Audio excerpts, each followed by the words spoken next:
आज हम लोग अपना एक नया टॉपिक स्टार्ट करेंगे जिसमें हम लोग water supply and waste water engineering के बारे में पढ़ेंगे।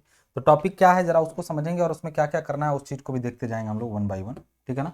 सबसे पहले टॉपिक का नाम हम लोग का, जैसे इसको शॉर्ट में बोल देते हैं हम लोग WWE। इसको पूरा नाम क्या है इसका? Water water and water. Actually देखिए, नाम जो भी हो उससे मतलब नहीं है, एक्चुअली इसका सेंस है कि water supply supply and and waste water engineering ये हिसाब किताब है। Water supply and waste water engineering जो है वो इसका पूरा नाम है। ठीक है ना। इसमें क्या करना पड़ेगा, पहले उस ध्यान से समझिएगा उस चीज को कि वाटर सप्लाई क्या है, वेस्ट वाटर इंजीनियरिंग क्या है। सिलेबस डिस्कशन पूरा करेंगे, उसके बाद ही पढ़ाई करेंगे। ठीक है। वाटर सप्लाई करना, किसी एक जगह से दूसरे जगह, मतलब जो आवश्यकता है उसके अनुसार सप्लाई कराना पानी की, और जो उससे वेस्ट निकलता है उसको भी मैनेज करना, उस वेस्ट को भी क्या करना, मैनेज करना। बात समझ आ रही है? तो वाटर सप्लाई का क्या, देखिए पूरा जो हमारा जब सिविलाइज हो गए हम लोग, सिविलाइज का मतलब होता है हम लोगों ने तौर तरीके से काम करना शुरू किया। तो उस केस में, और जब नहीं थे तब तो देखो जंगल में गए और पानी पिए, कहीं से भी मिल गया, फिर उसके बाद कहीं भी उसका जो अपना निष्कासन किए और उसके बाद चल रही थी चीजें। लेकिन जब एक चीज, कई लोगों को बहुत बड़ी गलत फहमी होती है, मैं कुछ चीजों को और आपको समझा दूं कि देखिए, गंदगी करना रोक नहीं सकते हम लोग। एक चीज को ऐसे समझिए आप, गंदगी करना या वेस्ट करना हम लोग रोक नहीं सकते हैं। तो फिर सरकारें ऐसा क्यों कहती हैं कि क्या, अच्छा एक बात बताइए, कोयला हम लोग मान लीजिए कहते हैं, सरकार कहती है कि पेट्रोलियम और कोयला जो है उसको कम यूज करिए, अपनी अगली पीढ़ी के लिए छोड़े रखिए। इस शब्द का बड़ा जरूरी अर्थ है। इसका अर्थ ये है संसाधन, इसको ऐसे समझिएगा, हम लोग को भी जब भी कोई चीज प्रकृति देती है ना, तो वो देती है, जितना यूज करना चाहिए उतना देती है। हर साल हमको मिलता है कोयला। ऐसा नहीं कि कोयला एक जगह इकट्ठा है और वहां से खत्म हो रहा है, ऐसा बिल्कुल नहीं है जो कॉन्सेप्ट आपके माइंड में चल रहा है। देखिए वो बन रहा है हर साल, अगर 10 kg बन रहा है, हर केजी, हर साल 10 kg बन रहा है। मान लीजिए पहले से कुछ 200 kg पड़ा हुआ था, हर साल 10 kg और बन रहा है, और हम उसको हर साल 15 kg क्या कर रहे हैं, खर्च कर रहे हैं। हर साल 15 kg खर्च कर रहे हैं। अब आप बताइए, रखा हुआ 200 और प्लस हर साल 10 बने, तो 5-5 तो हर बार लॉस हो रहा है। तो 5-5 लॉस करते करते और 100 साल में हम इसको क्या करेंगे, खो देंगे पूरी तरह से। नहीं खो देंगे, कैसे? देखिए, कहेंगे सर हम लोग तो इसको 15 kg जल्दी खत्म कर देंगे, लेकिन 10 kg बन भी तो रहा है, फिर भी हर साल 5 kg का लॉस हो रहा है। तो आप इस चीज को ऐसे ही समझ सकते हैं कि हमारी जो रेट है, rate of consumption, rate of consumption जो है, रेट ऑफ कंजम्पशन जो है वो क्या है, रेट ऑफ कंजम्पशन जो है वो काफी हाई है। हाई है का मतलब, रेट ऑफ कंजम्पशन हाई है का मतलब क्या हुआ कि हम लोग तेजी से इसको खत्म कर रहे हैं, जबकि जितना दिया जा रहा है प्रकृति के द्वारा अगर उतना ही खत्म करें तो कोई दिक्कत नहीं है। तो इसलिए जो प्रकृति हमें रिसोर्सेज देती है, जितने भी रिसोर्सेज हैं उसको समझिएगा ध्यान से, जितने भी रिसोर्सेज हमको मिले हैं प्रकृति से, उसको एक साल के लिए, मान लीजिए हमको जितनी भी चीजें मिली एक साल के लिए, कितने साल के लिए, 1 ईयर्स के लिए हमको जितनी भी चीजें मिली, वो सारी चीजें हमको प्रकृति ने दी, और हमको कायदे से उसको खत्म करना चाहिए था 31 दिसंबर को। 31 दिसंबर को हमको पूरी चीजों को खत्म करना चाहिए, अगले साल का अगले साल, कुछ बचा लें तो और बेटर है। लेकिन जानते हैं, हम लोग को एक साल में जितना संसाधन मिलता है पूरा, उसका हम लोग ना हमेशा पहले ही खत्म कर लेते हैं। उस दिन को, जिस दिन हम लोग अपना एक साल का संसाधन कंप्लीट कर लेते हैं, यूज कर लेते हैं उसको पूरी तरह से, उस दिन को मनाया जाता है अर्थ ओवरशूट डे के नाम से। अर्थ ओवरशूट डे के नाम से वो दिन मनाया जाता है। हर साल ये चेंज होता है। क्यों चेंज होगा? अरे कभी कभी कायदे से 31 दिसंबर को खत्म होना चाहिए था पूरा संसाधन, हम लोग उसको सितंबर में, अक्टूबर में, कई बार तो अगस्त में, इतना जल्दी जल्दी खत्म कर लेते हैं चीजों को। कई बार इतना जल्दी खत्म कर लिए हम चीजों को, हम लोग इतना ज्यादा हो गए संख्या में कि हमारी रेट ऑफ कंजम्पशन बड़ी हाई थी। अगर जनसंख्या को नियंत्रण कर करके चीजें चलाई जाए तो बहुत अच्छा रहेगा। तो एक चीज होता है डाइल्यूशन किसी चीज का। डाइल्यूशन को हम यहाँ क्यों समझाना चाहते हैं आपको कि डाइल्यूशन को समझिए। देखिए गंदगी तब भी हो रही थी, इससे ज्यादा गलत तरीके से लोग रहते थे, इतना तौर तरीके से नहीं रहते थे कि यहाँ से पानी डालो, यहाँ कोई कहीं भी पानी गिरा रखा। लेकिन जब बहुत बड़ी प्रकृति है और उसमें बहुत कम लोग गंदगी करेंगे तो डाइल्यूट हो जाएंगी चीजें, खत्म हो जाएंगी, आपको गंदगी दिखाई नहीं देगी। जंगल में जाएंगे, जानवर गंदगी नहीं करते हैं, कहीं भी करते हैं, लेकिन क्या वो पता चलता है जंगल और हम लोगों के शहरों से बहुत साफ सुथरा दिखेगा? रीजन एक एक उनके द्वारा की जाने वाली गंदगी जो होती है वो कैसी होती है, ऑर्गेनिक होती है। देखिए इसमें काफी कुछ है मुझे समझाने के लिए, जो ये टॉपिक आप लोग पढ़ रहे हैं उसमें समझाने के लिए मेरे पास काफी कुछ है, अगर आप समझने में इंटरेस्ट दिखाएं तो पहले तो वो गंदगी ज्यादातर कैसी होती है, ऑर्गेनिक। ऑर्गेनिक का मतलब होता है कार्बनिक, और कार्बनिक का मतलब वो जो आसानी से डिकम्पोज होकर खत्म हो जाए। हम लोग क्या यूज करते हैं, हम लोग सबसे ज्यादा यूज करते हैं किसका, प्लास्टिक का, जो कि एक पॉलीकार्बोनेट है। अब पॉली का शब्द का मतलब समझिएगा कि वो ना सड़ता है ना गलता है, या फिर हम लोग ज्यादातर इनऑर्गेनिक इम्प्योरिटीज को ज्यादा प्रोड्यूस करते हैं। तो इस इन सब वजहों से हमारी की गई गंदगी में और उनकी की गई गंदगी में काफी अंतर होता है। उनकी गंदगी ऑर्गेनिक टाइप से खत्म हो सकती है, आसानी से हट सकती है, प्लस उनकी संख्या काफी कम है।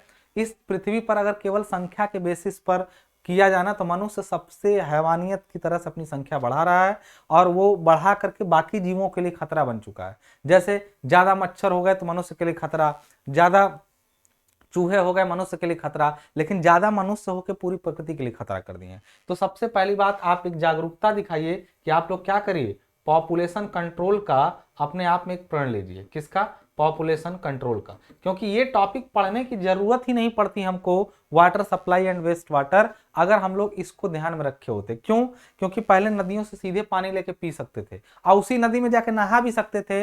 नदी के पास अपने आप एक पावर थी जिसको कहते हैं हम लोग सेल्फ क्लीनिंग वेलोसिटी, जिसको कहते हैं सेल्फ क्लीनिंग प्रॉपर्टी।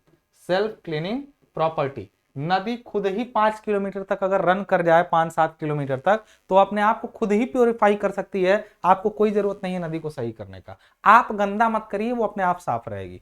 जो जितने करोड़ों रुपए की योजनाएं सफाई पे चलती है ना, कुछ करने की जरूरत नहीं है। गंदगी करने से रोक दीजिए, सफाई अपने आप हो जाएगी। ये सिस्टम है। आप गंदगी को कभी सोचिए कि हम एक लिमिट से ज्यादा करें और उसका कोई और सब्स्टिट्यूट निकालें, ये बहुत मुश्किल टास्क हो चुका है। समझ में आ रही बात। तो हमारा हिसाब किताब क्या कहता है कि हम ही हैं जो हर जाति के लिए खतरा है, और ये सब सब्जेक्ट जो वाटर सप्लाई या वेस्ट वाटर, ये सब पढ़ने की जरूरत पड़ी जब जनसंख्या बढ़ी। अब चलिए ये तो हो गई मोरल बातें, अब वास्तविकता इंजीनियरिंग की बात करते हैं। इंजीनियरिंग ये कहता है भैया जब बढ़ ही रही है जनसंख्या तो जो होगा होगा, पहले तो उन तक सही मात्रा में सही पानी पहुंचाना और फिर उनके द्वारा निष्कासित पानी का कहीं ले जाके डिस्पोज करना उसको, ये दोनों हमारे इंजीनियरिंग का काम है, ठीक है ना। अब इनको कैसे करेंगे इन चीजों को, कि वेस्ट वाटर में कैसे वाटर सप्लाई का काम करना है, तो एक मोटा मोटा अगर हम लोग इसको समझें इस चीज को, तो हमारा देखिए इसमें अगर स्टेप्स इन्वॉल्व की बात करें, स्टेप इन्वॉल्व अगर होता क्या है, इन चीज को अगर हम लोग समझने का प्रयास करें, स्टेप, कुछ लोग कह रहे थे सर इसको ना थ्योरी है, इसको, ये थ्योरी बिल्कुल नहीं है। इसमें बहुत सारी चीजें समझने वाली हैं, इनको जरा ध्यान में रख के समझिएगा, इनमें बहुत सारी चीजें आपको समझने वाली हैं। स्टेप इन्वॉल्व का मतलब क्या होता है, देखिए जब भी कोई नदी किसी ऊंची जगह से अपने आप, देखिए नदी क्या होती है, एक हाइट से, एक अच्छी हाइट से निकलने वाली एक जलधारा ही है, जो कई छोटी जलधाराओं से, कई छोटी स्ट्रीम्स मिल करके अलग अलग जगह से आ रहा हुआ पानी जो पहाड़ों से रिश्ता है वो नदियों में जाके मिलता है, तो एक क्या बन जाती है हम लोग की नदी। ये वाटर स्ट्रीम्स हैं, ये सब वाटर स्ट्रीम्स हैं, और यही मिल करके क्या बनाती हैं, नदी का निर्माण करती हैं। बात समझ में आ रही ना। नदी वाटर स्ट्रीम्स मतलब जल धाराओं से मिलकर के बनती है। पहाड़ी क्षेत्रों में जाएंगे तो छोटे छोटे आपको जल धाराएं यानी स्ट्रीम्स दिखेंगी, और उन्हीं को मिला करके अब फाइनली क्या बन जाती है, एक नदी बन जाती है। बात समझ आ रही। नदी मुख्य रूप से जब आगे चलती है, इस टाइप से आगे बढ़ती है, तो देखिए हम इसके जगह जगह पर, जैसे इस अभी ऊंचाई पे है नदी, और नीचे आ गई और नीचे आ गई, तो हम लोग ऊंचाई पर कहीं पानी को रोक लेते हैं, यहाँ पे डैम वगैरह बना करके इस पानी को, हम नदी की बात अभी कर रहे हैं, हम पानी को ले सकते हैं और इस पानी को हम अलग अलग नीचे जगहों पर पहुंचा सकते हैं। जैसे इस क्षेत्र में पूरा पानी चाहिए तो यहाँ का पानी रोक लीजिए, इधर के पूरे क्षेत्रों में सिंचाई या फिर पीने के पानी के लिए एक सोर्स क्या हो जाएगा, अवेलेबल हो जाएगा। यहाँ पर जैसे ही आप दीवार बनाएंगे, पानी रुक के ऐसे ऐसे क्या होगा, ऐसे ऐसे पूरा इस क्षेत्र में क्या होगा, पानी ऐसे फैलने लगेगा। और बड़ी दीवार बना दीजिए ऊंची, तो ये पानी यहाँ तक फैलेगा, और यही निर्माण करेगा किसका, रिजर्वायर का। यही किसका निर्माण कर देगा, रिजर्वायर का। ये रिजर्वायर का निर्माण कर देगा। बात समझ में आ रही है। और यहाँ पे जो नदी आगे की तरफ ऐसे जा रही है, आगे की तरफ जो नदी जा रही है इधर की तरफ, ये नदी फिर अलग अलग जगहों पे डैम बना के रोकी जा सकती है, इसका हम लोग रीयूज कर सकते हैं। बात समझ में आ रही। अब कुछ और बातें यहीं पर समझते हुए चलते हैं कि हम लोग क्या कहना चाहते हैं, ठीक है।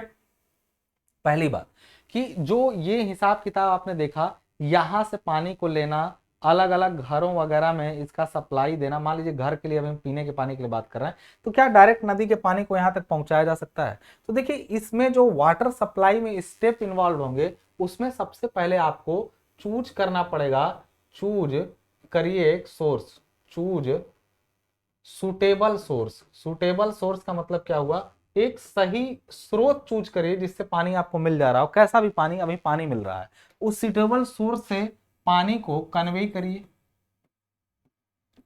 Convince of water, conveyance of water मतलब पानी को वहां से क्या करिए, ढो के ले आइए। फिर उसका क्या चलेगा, क्वालिटी चेक होगा। उसका क्या होगा, क्वालिटी चेक होगा। यहां पर एक चीज ध्यान समझिएगा, जब आप पानी को वहां से ले आ रहे हैं तो क्या पूरा पानी लेते आएंगे? नहीं, अकॉर्डिंग टू डिमांड, मतलब according to demand, according to demand. ये पानी आप कितना पानी आपको देना है, लोगों को कितने लोग हैं, उसके अनुसार ही पानी दिया जाएगा, उस पर अभी बात करेंगे। मान लीजिए आपने एक सुटेबल सोर्स का चयन कर लिया, उस सोर्स से आपको पानी लेना है, कितना पानी लेना है, उसके पहले आपको ये पता करना पड़ेगा कि किन किन सोर्सेस तक पानी पहुंच रहा है, किन किन सोर्सेस तक पानी पहुंचना है और कितने लोगों को उस पानी की आवश्यकता है। उस पानी की आवश्यकता जितने लोगों को है, उन लोगों तक पानी आपको पहुंचाना है, उसी मात्रा में क्वांटिटी ऑफ वाटर का डिसाइड वहीं से होगा। क्वांटिटी का मतलब कितने लोगों को पानी की आवश्यकता है, उसी आधार पे आप पानी यहां से लेंगे, उसको कन्वे करके ले आएंगे, उसका क्वालिटी चेक होगा, पानी की क्वालिटी चेक होगी। पानी का क्वालिटी चेक का मतलब चेक किया जाएगा कि उस पानी में जो जो चीजें मिली हुई हैं, क्या उसमें कोई हानिकारक तत्व हैं या नहीं है, और अगर हैं तो उनको कैसे सही किया जाए। कुछ मात्रा में, कुछ तो ऐसे होते हैं जो सही करने लायक नहीं होते हैं, जिसमें इंडस्ट्रियल वेस्ट जाता है, उस पानी का ट्रीटमेंट बहुत मुश्किल है। जिसमें इंडस्ट्रियल वेस्ट जाता हो, जैसे कुछ लोग फैक्ट्रियों का पानी सीधे नदियों में छोड़ दिए, वो पूरा नदी क्या होता है पानी, उस पानी को आप जल्दी प्यूरिफाई नहीं कर सकते हैं। तो मोस्टली ऐसी जगहों पर इंडस्ट्रियल वेस्टेज का पानी हमारे किसी काम का नहीं होता है। तो अगर ऐसे पानी को हम लोग लिए जो ठीक है, तो उसका क्वालिटी चेक होगा। क्वालिटी चेक का मतलब ये चैप्टर है पूरा, ये सारे एक एक चैप्टर है। सुटेबल वाटर सोर्स, तो वाटर सोर्स एक चैप्टर है। इसका अकॉर्डिंग टू डिमांड अगर आपको यहाँ पे देखना है, तो यहाँ पे forecasting of population plus per capita demand यहाँ पे पढ़ना है आपको। मतलब एक चैप्टर, दो चैप्टर, कन्वेंस ऑफ वाटर, इसके बारे में बाद में बात करेंगे, इनटेक वगैरह छोटा सा इसी में हो जाएगा। फिर क्वालिटी चेक, क्वालिटी पैरामीटर एक चैप्टर है। क्वालिटी चेक हो गया तो उसके बाद आएगा आपका प्यूरिफिकेशन। क्या आएगा, प्यूरिफिकेशन, एक चैप्टर ये बन जाएगा आपका। प्यूरिफिकेशन मतलब शुद्धिकरण, जो आपने पानी लिया उसको शुद्ध किया, शुद्ध करने के बाद water supply, water supply, supply या फिर वही कन्वेंस अगेन लोगों तक पहुंचाना, और डिस्ट्रीब्यूशन सिस्टम इसके आगे पढ़ सकते हैं आप, कुछ चैप्टर मिसिंग होंगे लेकिन आपको इसी क्रम में पढ़ना है। डिस्ट्रीब्यूशन सिस्टम, डिस्ट्रीब्यूशन सिस्टम के बाद में आपको बिल्डिंग के अंदर की पाइप सप्लाई, जैसे आपके घर तक पानी आ गया लेकिन बिल्डिंग के अंदर पाइप सप्लाई या पाइप फिटिंग इन बिल्डिंग, इसके दौरान जब डिस्ट्रीब्यूशन सिस्टम को पढ़ रहे होंगे तो पानी देने के लिए वाल्व वगैरह ये सब चीजों को आपको पढ़ना पड़ेगा। बात सुना रही?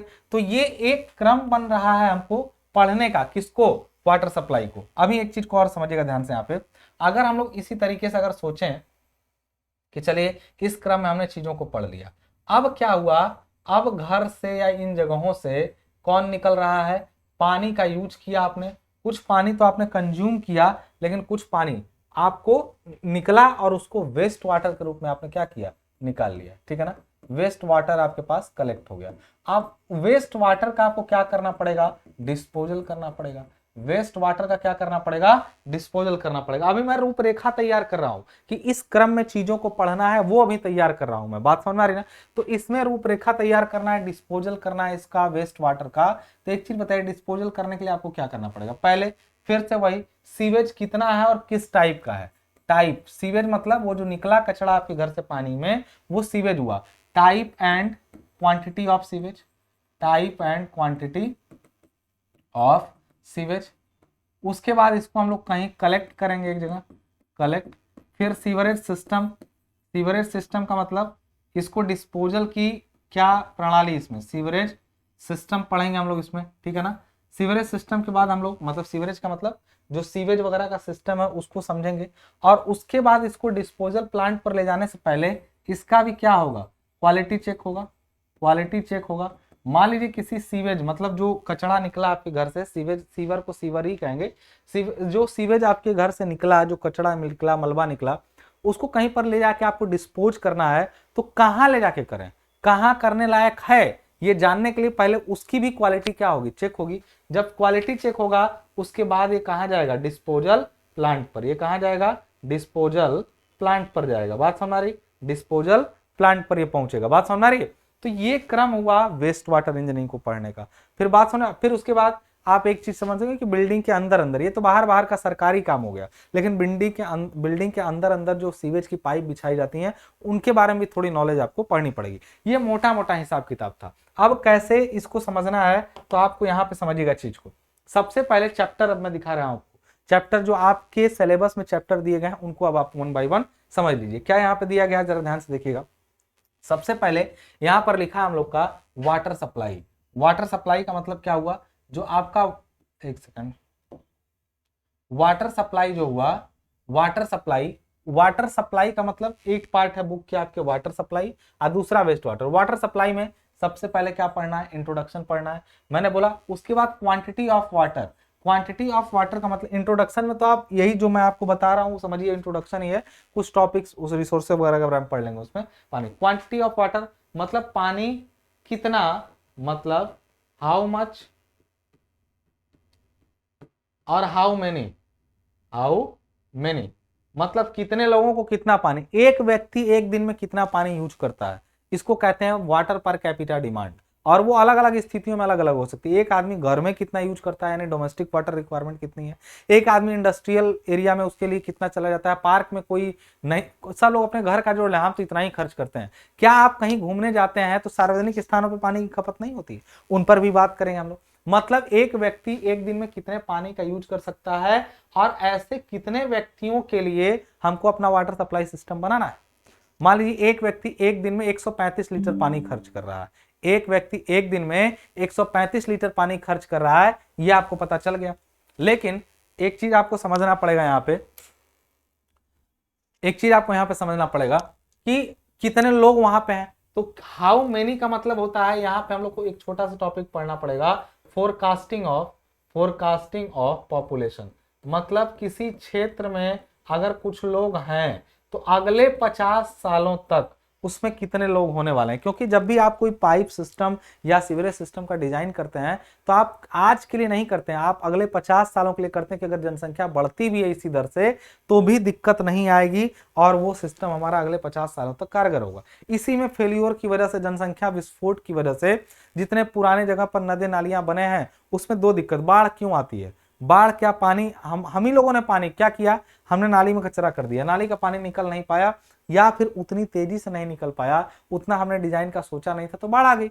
बाढ़ का आने का मुख्य रीजन पानी बरसना या नदियों में पानी का लेवल बढ़ना नहीं होता है, बल्कि उनकी निकासी सही से नहीं हो पाना पानी का, और वो हम ही उसके जिम्मेदार हैं। बाढ़ के जिम्मेदार कौन है, इंजीनियर्स और पब्लिक दोनों। इंजीनियर्स ने डिजाइन किया, चलिए बहुत अच्छा उसका सिस्टम था, लेकिन पब्लिक उसमें प्लास्टिक का कचरा फेंक रही है, तो ये क्या करेगा, बाढ़ लाएगा ही लाएगा। तो आपको फोरकास्टिंग ऑफ पॉपुलेशन मतलब जनगणना आगे की जनगणना का अनुमान लगाना, जनसंख्या का अनुमान लगाना कहलाता है फोरकास्टिंग ऑफ पॉपुलेशन।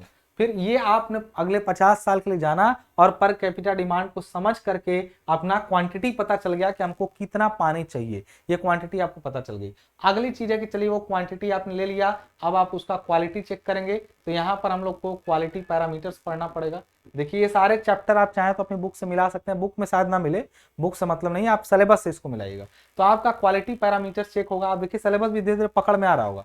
पानी जो आपने लिया वो रॉ वाटर है, आपने जो पानी लिया वो कौन सा पानी है, वो है रॉ वाटर यानी कच्चा पानी, जिस पर कोई भी काम या कोई भी प्यूरिफिकेशन यानी शुद्धिकरण नहीं हुआ।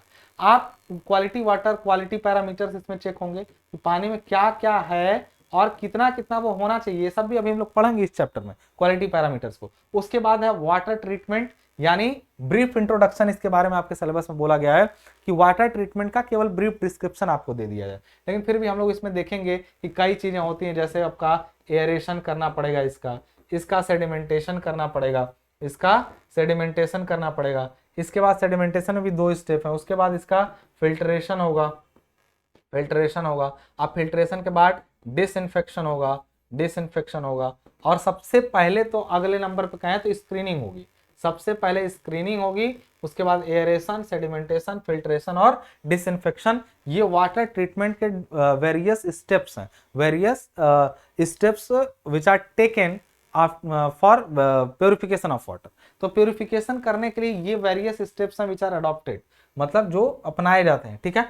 अब उसके बाद चलिए पानी आपने पूरी तरह से क्या किया, समझा उसकी क्वालिटी को, और उसके बाद उस क्वालिटी को ठीक करने के लिए उसका ट्रीटमेंट भी कर दिया आपने। ट्रीटमेंट होके जो पानी तैयार हुआ बहुत अच्छा पानी है, उसको आप कन्वेंस ऑफ वाटर मतलब एक जगह से दूसरी जगह पर क्या करना, ले जाने का सोचना। लाइंग ऑफ पाइप्स का मतलब पाइपों को बिछाना जिससे पानी जाएगा। और उसके बाद एक चीज हमको पढ़ना है, बिल्डिंग वाटर सप्लाई, मतलब जल के अंदर जो पानी की सप्लाई होनी है घर के अंदर, वो पढ़ना है हम लोगों को। घर के बाहर बाहर सरकारी काम है, यहां तक का जो काम होता है वो सरकार खुद करती है। यहां तक का जो काम होता है, यहां तक का जो, क्या है भाई, यहां तक का काम सरकार खुद करती है, यहां तक का। जबकि ये वाला लास्ट वाला जो काम होता है, ये लास्ट वाला जो काम है बिल्डिंग वाटर सप्लाई, ये आदमी को अपने रिस्क पर या अपने तरीके से इसको कराना होता है। ऊपर का काम जो है वो सरकार की जिम्मेदारी होती है। बात समझ रही है ना। तो ये वाटर सप्लाई का पूरा आपका अपना था कि आपने इसको समझ लिया कि वाटर सप्लाई क्या होती है। अब वाटर सप्लाई को समझ लिए हैं तो फिर वेस्ट वाटर इंजीनियरिंग में भी हम लोग चैप्टर को समझ लेते हैं। वेस्ट वाटर में सबसे पहले वेस्ट में क्या क्या वेस्ट होते हैं उनका इंट्रोडक्शन हम लोग यहाँ पर देखेंगे। उसके बाद सीवरेज सिस्टम, सीवरेज सिस्टम कितने टाइप का होता है, मतलब जो सीवेज का डिस्पोजल होना है वो कितने टाइप का होता है उसको समझेंगे। फिर laying and construction of sewers, मतलब सीवर्स बनाना। सीवर्स मतलब आजकल देखते होंगे सड़क के नीचे बड़ी बड़ी पाइपें जिसमें घर सबके आगे सेफ्टी टैंक नहीं है, तो कुछ लोग सेफ्टी टैंक बनवा रहे हैं, कुछ लोग सीधे सीवर में। अब सीवर प्रणाली में क्या होता है, सीधे कचरा को ले जाकर सीवर में क्या किया जाता है, छोड़ दिया जाता है। उसके बाद चलिए सीवेज, सीवेज मतलब जितना घर का कचरा निकला उसको उस पाइप में क्या किया आपने, छोड़ दिया। कंस्ट्रक्शन ऑफ सीवर्स मतलब कंस्ट्रक्शन किया, उस पाइप में आप कचरा छोड़ रहे हैं। क्या वो सीवेज सीधे ले जाके कहीं और छोड़ दिया जाएगा, नहीं। उसके पहले सीवेज के कैरेक्टरिस्टिक्स को समझना पड़ेगा, यानी सीवेज के अभिलक्षण क्या क्या है उनको समझना पड़ेगा। उसके बाद natural method of sewage disposal, अगर ऐसा संभव है कि उस सीवेज को सीधे छोड़ा जा सके, यानी डाइल्यूशन फैक्टर काफी हाई है, बाद में बात करेंगे डाइल्यूशन फैक्टर क्या होता है। डाइल्यूशन फैक्टर अगर 500 से ज्यादा हो तो सीधे ले जाके छोड़ा जा सकता है नदियों में, किसको, सीवेज को। लेकिन तब तक जब डाइल्यूशन फैक्टर 500 या उससे ज्यादा हो तब के केस में ऐसा होगा। उसके बाद नेचुरल मेथड को हमने समझ लिया कि सीवेज डिस्पोजल क्या होगा। चलिए उस सीवेज में दिक्कतें थी तो पहले उस सीवेज का भी क्या होगा, ट्रीटमेंट होगा। सीवेज ट्रीटमेंट में अलग अलग स्टेप, जैसे पानी वाले में जो था आपका स्क्रीनिंग, एयरेशन, इसी तरह इसमें भी डिफरेंट स्टेप्स जो है वो अडॉप्टेड है। उसके बाद बिल्डिंग ड्रेनेज, मतलब घर के अंदर का, ये काम घर के अंदर का है। I smart water supply and waste water management, ये नया टॉपिक है जो दोनों के लिए।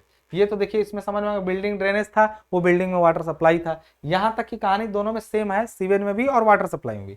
लेकिन ये लास्ट वाला smart water supply and waste water management, ये नया टॉपिक है, ये जोड़ दिया गया कि स्मार्टली आप कैसे इनको मैनेज कर सकते हैं। ये आपका पूरा सिलेबस रहा। बात समझ आ रही है। अब अगले अगले जो लेक्चर में हम लोग पढ़ेंगे उसमें हम लोग क्या पढ़ेंगे, सबसे पहले तो सबसे पहले हम लोग को शुरू करना है इंट्रोडक्शन में, जो जो वाटर सप्लाई था उसमें इंट्रोडक्शन में हम लोग को क्या शुरू करना है, necessity and brief description of water supply system और सोर्सेज ऑफ वाटर, सरफेस और सब सरफेस, मतलब पानी की आवश्यकताएं क्या क्या उनको समझना, और पानी की जो रिसोर्सेस हमारे पास अवेलेबल हैं सरफेस पर और अंडरग्राउंड या सब सरफेस उनको।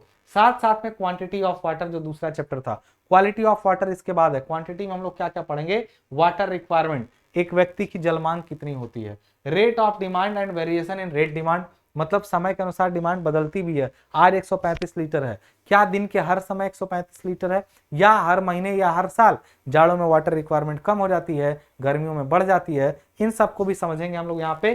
Per capita consumption for domestic, मतलब एक व्यक्ति का कितना कंजम्पशन है, किसके लिए, डोमेस्टिक मतलब घरेलू, इंडस्ट्रियल मतलब औद्योगिक, पब्लिक मतलब जो सार्वजनिक है, फायर फाइटिंग मतलब कहीं आग लग गई शहर में तो भी पानी जाएगा, तो उसमें भी पानी जाएगा आपका।